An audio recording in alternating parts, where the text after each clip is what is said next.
Good morning again from O'Galley High School here in Melbourne, Florida. I'd like to introduce Delane Chapman. She's our music resource teacher for Brevard County Schools here on the Space Coast. If you don't know where Brevard County is, we are the county that is home to Kennedy Space Center. So this is your ticket to another world, we like to say, here in Brevard County. And they're telling us to scoot in a bit, so we'll scoot in a bit towards the middle. And of course, you've already seen Colonel Gibson do work this morning with the band, and we certainly appreciate, Colonel Gibson, your willingness to come in and do this. What a neat experience. Oh, my pleasure, absolutely. And this is something that's a first time. Apparently, this is the first time we've broadcast a rehearsal of this kind over the internet, and so this is a neat experience. I'm not aware of any other. Right. While we're talking about this, I'd like to thank Mr. Dave Knox, who is the CEO of banddirector.com, through which you're watching this broadcast, and he's done a fantastic job with the technical aspects and getting all this put together. He has really done a fantastic job, and I thank Mr. Knox for his invitation to do this, and wanted to make sure to mention to everybody that banddirector.com is the place where you can sign up for the National Concert Band Exhibition, where your band can experience something like this, the adjudication process, as you were saying, Colonel Gibson, for your band through the internet. What a neat experience. This has been a great experience for our students here today, and you too can be a part of this kind of thing. So there are more instructions on banddirector.com, and I know there's a video that you did for them, Colonel Gibson, so click to see the details on that. Right. I wanted to ask you, Colonel Gibson, about you talked about in the rehearsal about conducting. And that's something that I feel strongly. I know Delane feels strongly about this too, about sort of teaching the students to read your conducting vocabulary. Talk about that a little bit. Well, one of the pleasures I had when I was at Columbus State University in Columbus, Georgia, was doing all of the graduate conducting classes. And that's what we talked about. And I did several clinics throughout the state at the state convention. I remember one that had this big handout, are you beating time or conducting? And they are not the same. Now, some of the great conductors of the world, and I'm thinking of like, what popped in my mind is Carahan. If you've ever seen him conduct, hardly ever is he giving beats. And I remember when I first was in Washington, and he was there actually with the Berlin Orchestra. And I was with another band director, and he just kind of floated like this. It looked like a butterfly. Like, he said, if I were to do that with my band, they would quit playing. Right. That's why he trained them that way. And there are so many of these conductors that they're giving nuance and the essential elements that they want to bring out that have nothing to do with establishing tempo. Now, one of the things that I do, like with my group that I have every day, a lot of times like that, and you were doing a piece like that yesterday that had just a very steady, solid tempo, I say to the tubist, that is your responsibility. That's not the conductor's. You get that started. And I'll start them and say, you just keep that going. Right. Now, that gives the conductor then the opportunity to do these other things. And of course, as you perhaps, I'm a great one for cueing. I think that gives the player, and that's not only for school groups, that's with professional groups. Sure. There's a certain amount of security with that. Well, there is, and let them know we're doing this together. It's not, it's not a one-man operation. It takes two. Another thing, and this had nothing to do with the clinic that we were doing, but I believe this was at the Mid-East. I went up there, in fact, when I was there in Georgia, I did that honors band 9 years in a row for Don McCatherine. That was a big clinic at one time. It was designed after, of course, the Midwest. Not as big, but a very big clinic. And we did a thing when the video cameras had first come out, and it was really wonderful because every participant had the opportunity to see himself. And, you know, so I brought that back to the con, and I did some conferences there. One of the things that I noticed, and we learned up there, band directors have this habit of having to have that last look at the score. I don't care if they're doing Stars and Stripes or military escort, you know, they get ready. And anything change. Choral conductors don't do that because they know the word. They know what they're going to do. But the band directors always want, and I've had them say, no, I don't do that. Now, Delane sees a lot of teachers in her line of work because she's the music resource teacher for our county. And so, Delane, talk about the conducting that you see and those kind of things, looking at the score versus... Right. I get an opportunity to see many different teachers and their habits, and we pick up habits that we don't even know about. And whether we're giving those nonverbal cues or not in the right way, we don't know. We're just going along and doing our daily thing because we're thinking about rehearsing the music more so than our own conducting. And sometimes we lose sight of how important the conducting is. And you bring up such a good point about looking at that score, that one last moment as if something's going to change. Right. And we know that it's not, but it's that one last moment. I thought you brought up a good point when you said that about the counting off and how many conductors count off before they begin a piece. Well, I have actually seen this, and not just once, several times, where we're doing a festival and they come to a tempo change in the middle of the piece. And he'll go 1, 2, 3. Yeah, that's right. They've had months to prepare this to come to it. It's unnecessary. It's extremely unnecessary. Well, you know, when we do the adjudication, we always go out and do a clinic with the band, one of the adjudicators. And so I always make it a point, if it's been a band leader that, you know, counts, and usually the rest of the conducting is the same. You know, well, listen, I've seen them come to the clinic, to the festival, when they appear to be totally bored. It's just like, oh, when do we get to go to Disney? Right. And then the other thing that I've seen, and this almost gets to be funny, is some of these band directors are like they're Leonard Bernstein.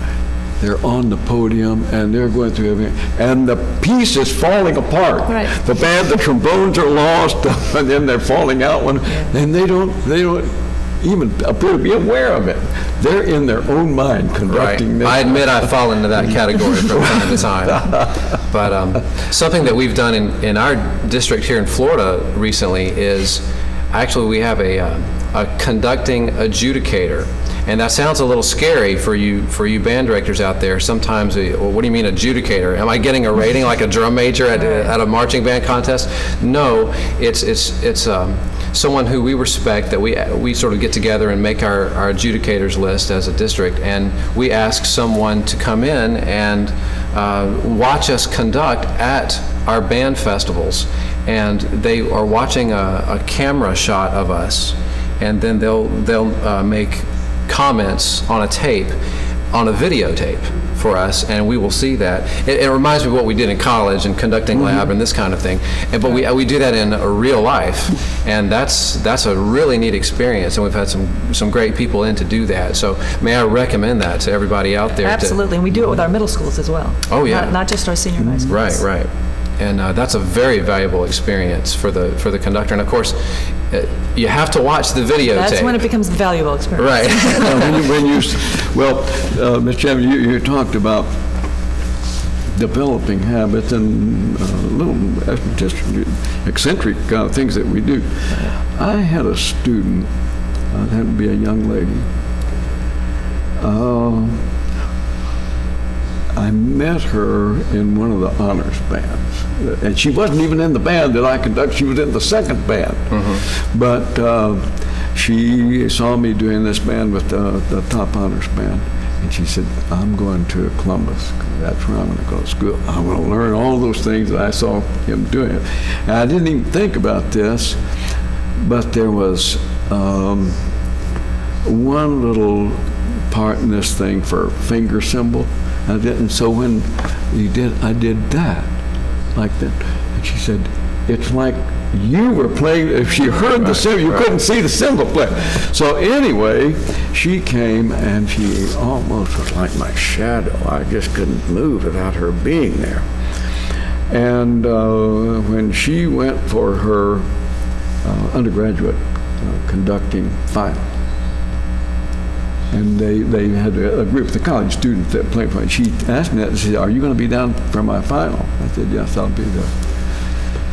So I did. When I went down, she had, in the car, I always wore coat and tie every day. I was very serious about it.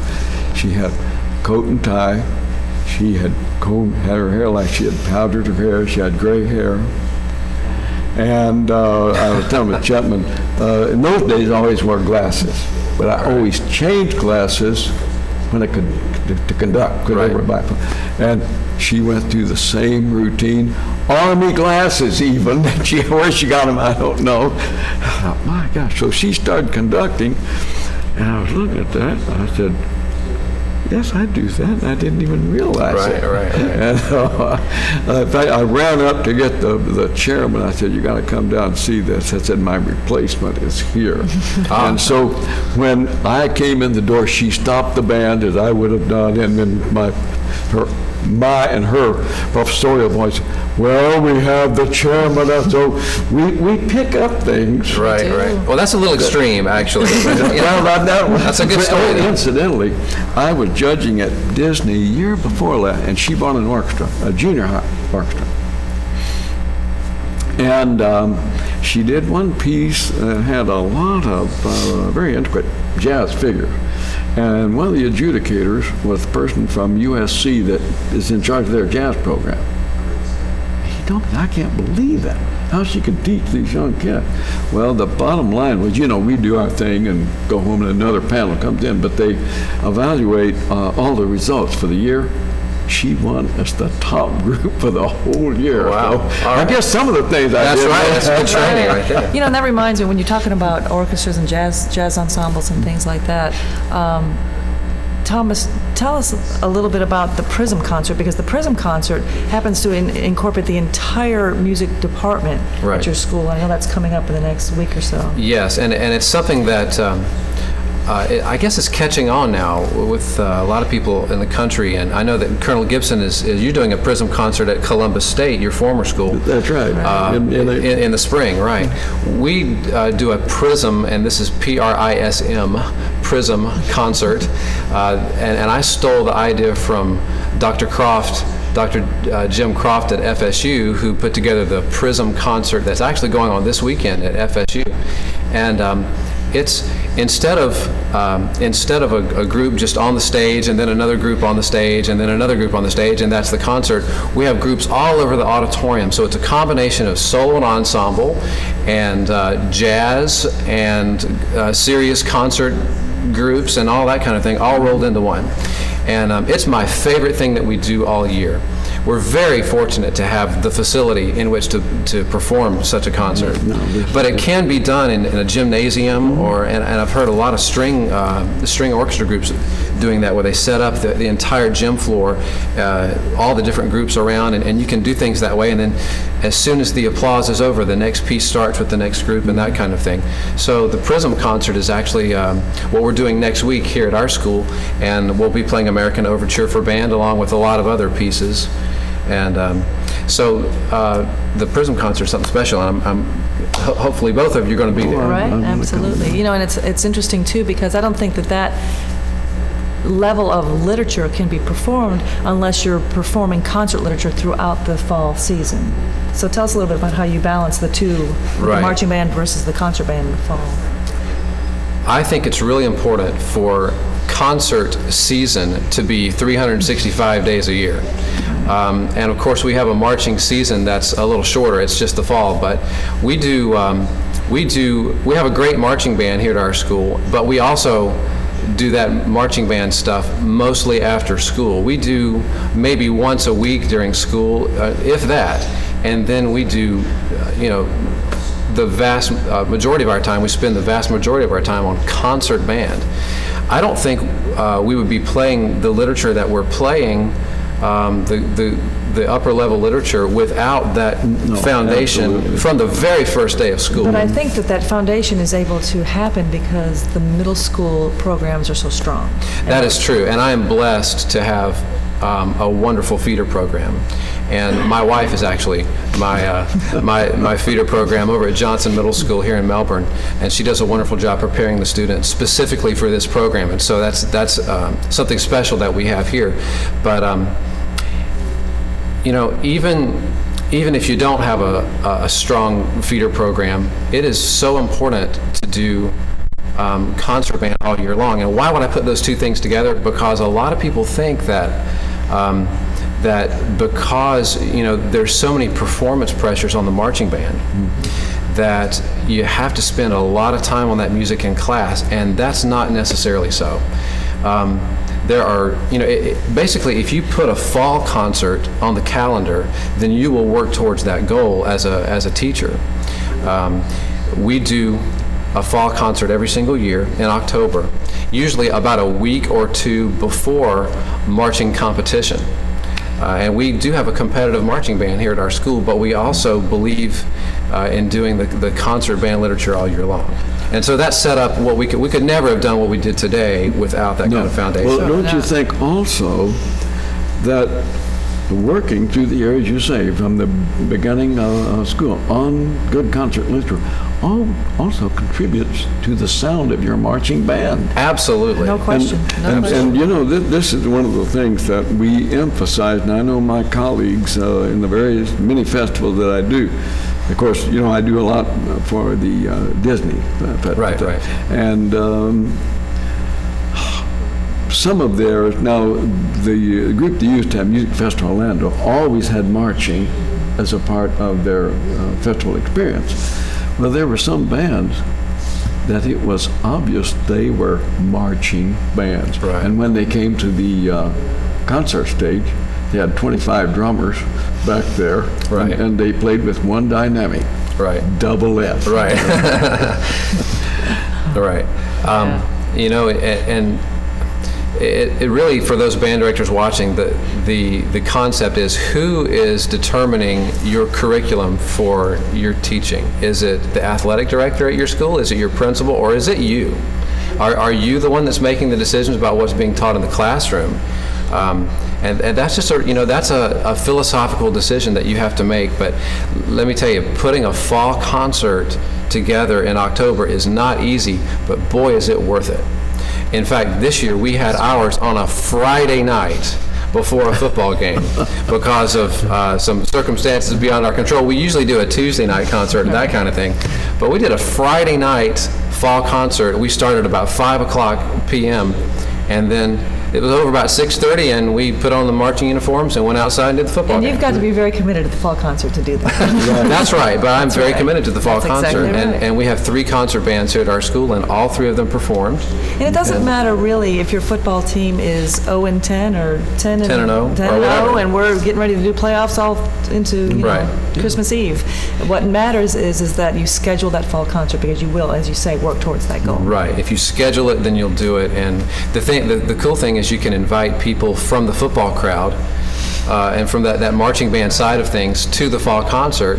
And if you did it on a Friday night, and again, that's tough to do, but if you did it on a Friday night, then hey, they can come early, then you have a barbecue dinner afterwards, and then you just turn it into a fundraiser too. Well, I would imagine that there are some people that are watching, that band directors that have had the question asked of them after football season was over. Now what are you going to do? Right. What are you going to do with all your time? And Right. it's just, you just have to shake your head and think, well, a lot. Well, this has been a great discussion, and we hope that those of you who are watching us on the internet today have enjoyed it, and I know that both Delane and I enjoyed watching your rehearsal Very much It's group. my so. pleasure to Very work much with those wonderful young people. And this has been a great experience. So we thank Dave Knox again for hosting this on the internet, and we hope to see you again soon and see you at all the conventions and everything. So we'll sign off here from Melbourne, Florida at Eau Gallie High School. Thanks both of you again.